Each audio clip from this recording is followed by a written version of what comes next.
আজ আমার মাতৃত্বের ১ মাস পূর্ণ হলো। আজকের দিনে যাকে আমি অনুভব করতাম আমার শরীরের মধ্যে, তাকে প্রথম স্পর্শ করেছিলাম। দেখতে দেখতে আমার এই ছোট্ট প্রাণটা বড় হয়ে যাবে, কিন্তু আমার কাছে এই দিনগুলো চিরজীবন রঙিন হয়ে থাকবে। এখন আমার সময় বা আমার কিছুর আগে আমি সবসময় ভাবি ও কেন কান্না করছে, বা ওর কখন খিদে পেয়েছে, ওর কিছু হলো না তো। এই সময়টা কি যে ভীষণ মিষ্টি, তোমাদেরকে একদমই মুখে বলে বোঝাতে পারবো না আমি। সবটা যদি আমার হাতে থাকতো, আমি এই সময়টাকে একদম বন্ধ করে রেখে দিতাম আমার কাছে, কোনো দিনও আর এগোতে দিতাম না। ওকে ঠিক এইটুকু অবস্থাতে আমি বুকে জড়িয়ে রাখতে চাই সারা জীবন। শুধু ১ মাস ২ মাস বা ১ বছর বলে না, আমার হাতে যদি সবটা থাকতো, আমি প্রতিদিন ওর জন্মদিন বা স্পেশাল দিন হিসেবে সেলিব্রেট করতাম। কারণ ও মানেই আমার কাছে সমস্ত কিছু স্পেশাল। আমিও হওয়ার আগেও না এতটা ভাবিনি যে আমার জীবনটা পাল্টে যাবে, একজনকে ঘিরে আমার সব কিছু হয়ে যাবে। কিন্তু ওকে দেখার পর থেকে সত্যি আমার জীবনটা একদম পাল্টে গেছে। তোমরা সবাই ওর নাম জিজ্ঞাসা করো, সত্যি কথা বলতে কি আমি ওর নাম এখনও ঠিক করেই উঠতে পারিনি। তোমরা কিছু নাম সাজেস্ট করো তো আমার পুপুর নামের মিল রেখে, মানে আমার পুপুর নাম হচ্ছে দিব্যাশ্রী। আমাদের ইচ্ছা আছে ডি দিয়ে ওর নাম রাখার। যাই হোক, হসপিটালের প্রথম দিনটা তো শেয়ার করেছিলাম, আজ দ্বিতীয় দিনটা কেমন কেটেছিল সেটা শেয়ার করা যাক। আমার পুচকেকে এখন নিয়ে গেছে হচ্ছে ভ্যাকসিনের জন্য। আজকে একটা হবে, কালকে দুটো হবে। ওকে ইঞ্জেকশন দেবে, এটা ভাবলেই আমার কীরকম লাগছে। তাই জন্য আমার এখানটা ফাঁকা হয়ে আছে। সকাল থেকে আমার কাছে আছে, আমি একটুও কোথাও পাঠাইনি। আমাকে নার্সরা বলছে হাতে লাগছে না, আমার লাগে না।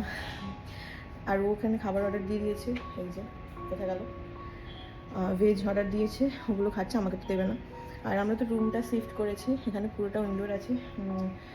কাল সকালে দেখাবো কেমন লাগছে, কারণ ওই দিকটাই জানাটালা কিছু ছিল না। আর আমার তো হাতে এই এত কিছু সেই কখন থেকেই পড়ানো আছে, বাট আমার লাগছে না। আর কোনো ইঞ্জেকশানই অ্যানাস্থেসিস করার সময় অনেকে ভয় পায়, ভিডিওতে অনেক কিছু বলে, বাট আমার কিচ্ছু লাগেনি, একটুই লাগেনি। আর এখন আমি পাখা সব কিছু মুভ করতে পারছি, এদিক ঘুরতে পারছি, ওদিক ঘুরতে পারছি। নার্সরা আমাকে বলছে যে তুমি তো অনেক মুভমেন্ট করছো, অনেকে মানে নড়াচড়াই করতে পারে না। আমি সেখানে ওই ঘর থেকে এই ঘরে শিফট হয়েছি, ওই বেড থেকে এই বেডে এসেছি, আমাকে করতে হবে। আমি এটাই ভেবেই এসেছি, কারণ যত তাড়াতাড়ি সুস্থ হতে পারবো ততই ভালো। মানে আয়া যে কী বলবো জানি না, উনিও বলছে যে দেখবে তোমার তাড়াতাড়ি ঠিক হয়ে যাবে, কারণ তুমি এত মুভ করছো, পা ফা সমস্ত কিছুই মুভ করতে পারছি। বাট আমার জল তেষ্টা পাচ্ছে, জল তো দেওয়া হয়নি। আর ও আসলে দেখাচ্ছি। আমার এইখানটায় সবসময় শুয়ে আছে, ২৪ ঘন্টার মধ্যে যে পটি ফটি করতে হয় সমস্ত কিছু খুব ভালোভাবে করছে। আর এখন নিয়ে গেছে, জানি না কতটা লাগবে না লাগবে, ওইগুলোই খারাপ, মানে দিতে তো হবেই, কিছু করার নেই। যাই হোক, ও আসলে আবারও দেখাচ্ছি। আর আমি বেশিক্ষণ ফোনটা ধরে রাখতে পারছি না, ধরে রাখছি না, ধরে রাখতে পারছি না, ধরে রাখবো না, কারণ যদি হাতটা তুলে যায়, তাই বেশি দরকার নেই। যেটুকু আমার স্মৃতি হিসেবে রাখার আমি তোমাদের সাথে শেয়ার করবো। আর সবাই যে এত ভয় পায়, ভয় দেখায়, মনের জোর রাখবে, কিচ্ছু হবে না। কালকে এবার হাঁটতে কতটা লাগবে আমি জানি না যদিও, বাট ওটাও আমি পার করে দেবো। চলো ও আসুক, দেন দেখাবো আবার। তাকিয়ে আছে না,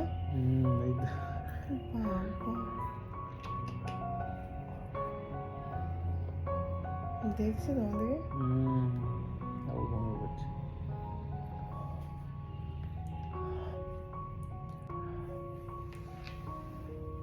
বাবা একটু ঘিমিস না তুমি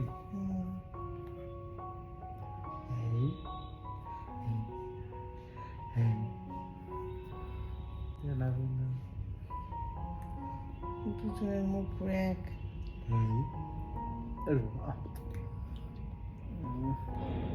যাই হচ্ছে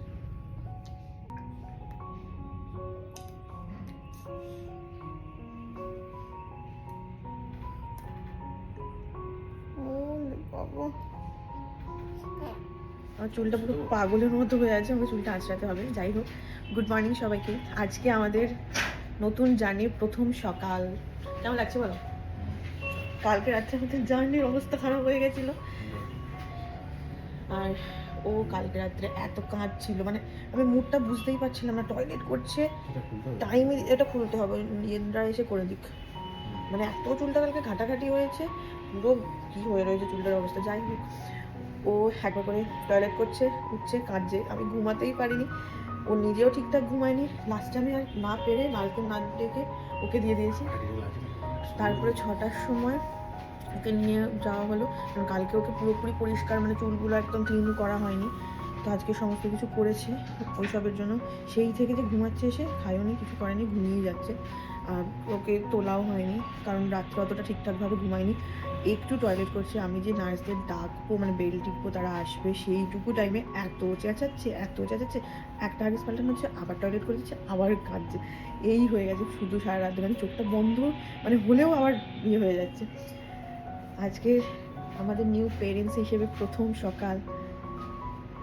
কালকে রাত্রে ওকে যেই দিয়েছি ওর দিকে তাকিয়ে মানে তাকিয়েই আছে, কথা বলার মতো বলে যাচ্ছে, ওই চলে গেছে সারা রাত ধরে। আমি ওই যে ওকে নিয়ে গেছে তখন ওই 6টা মতো বাজে, সেই থেকে এই 9টা এরকম সময় অবধি টানা একটা ঘুমিয়েছি।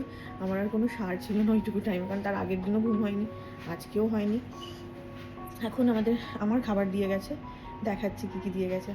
এই যে এখানে স্যুপ দিয়ে গেছে, আর এখানে চায়ের সমস্ত কিছু দিয়ে গেছে, বাট আমি চা না খেতে অতটা পছন্দ করি না, তা আজ খেয়ে নেব। আর এই যে মহারানী এখানে ঘুমাচ্ছে এতক্ষণ এত কিছু করার পর। আর ওই দিকটা আর ওপেন করা হয়নি, এখানে একটুখানি আলো আসে যাতে সমস্ত কিছু খুলে দিয়েছি। আমি দেখতে দেখতে আমার প্রথম প্যারেন্টসহুডের প্রথম সকালের প্রথম খাবার খাবো। আমার হসপিটালে থাকাকালীন অন্যতম একটা কষ্টের দিন এটা বলতে পারো, কিন্তু সবাই বলে যে উঠে দাঁড়ানোটা সব থেকে বেশি কষ্টের। হ্যাঁ, অবভিয়াসলি উঠে দাঁড়ানোটা অনেক বেশি কষ্টের, আর আমারও কষ্ট হয়েছে। কিন্তু আরও একটা বিষয় আমার ভীষণ কষ্ট হয়েছে, যেটা অন্য কোনো ভিডিওতে তোমাদের মধ্যে শেয়ার করব।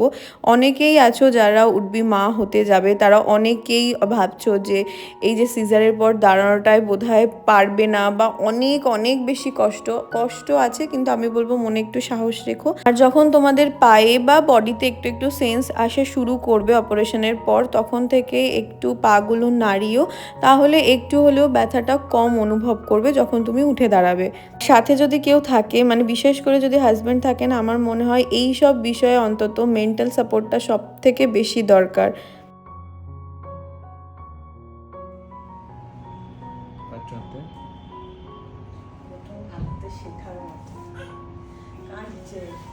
হচ্ছে দুপুরবেলার জন্য দিয়ে গেছে, মানে আমার স্যুপ সেই সকালের, আর মানে সকালে যেটা দিয়েছিল ওরম টাইপেরই হবে।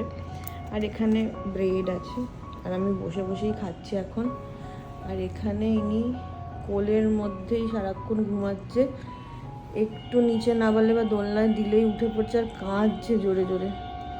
কালকে হয়ে আজকে অভ্যাস কী করে হয় আমি এটাই বুঝি না, রাতেও এরকম করছিল।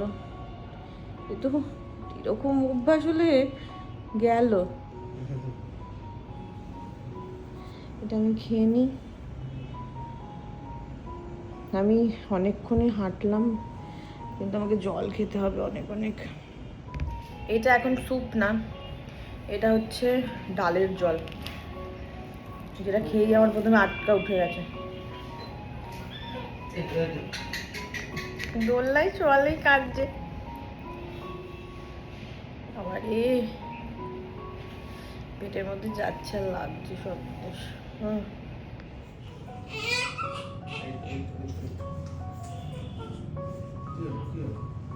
দোলনা থামিয়েছো কেন?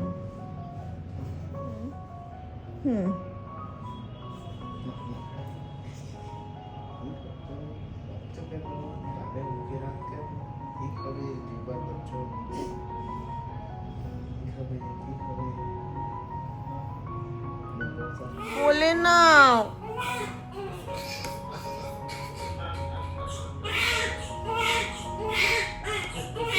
ও বাবা, একটু ব্যাস।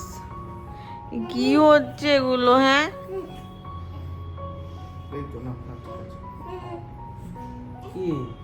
গজ গজ করে যাচ্ছে। ও সারাক্ষণ এইভাবে ঘুরে যাচ্ছে।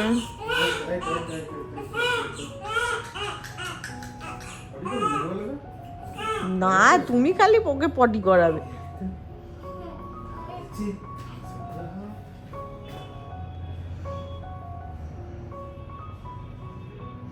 এসব কি হচ্ছে? দোলনায় দোলনায় থাকলে দোল দিলেই তো ওই দোলনায় কিছুতেই থাকছে না, শুধু এইরকম ভাবে। হায় ভগবান। আর এটা হচ্ছে সেদিনের রাতের খাবার, যেদিন প্রথম আমাকে সলিড মানে ভাত দেওয়া হয়েছিল। এই ফার্স্ট টাইম আজকে কালকের পর আমাকে ভাত দেওয়া হয়েছে, একদম গলা ভাত।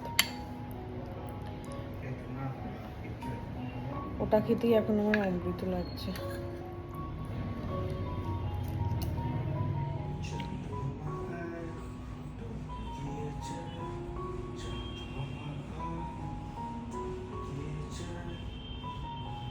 হসপিটালে থাকাকালীন প্রথম দিনটা একটু কান্নাকাটি করেছিল, দ্বিতীয় দিন তুলনামূলক অনেকই কম করেছিল। আমি ভেবেছিলাম যে রাতে হয়তো প্রত্যেক দিনই কাঁদবে, কারণ আমাকে সবাই বলেছিল ও তো দিনে হয়েছিল, রাতে অনেক কান্নাকাটি করবে, বাট এখন বাড়িতে আসার পর থেকে ও একদমই রাতে কান্নাকাটি করে না। সেদিন দোলু খেতে খেতে আমার মামাও ঘুমিয়ে পড়েছিল, দেন আমরাও ঘুমিয়ে পড়েছিলাম। তো চলো আজকের ভিডিওটা কেমন লাগলো অবশ্যই জানিও, আর দেখা হচ্ছে নেক্সট ভিডিও।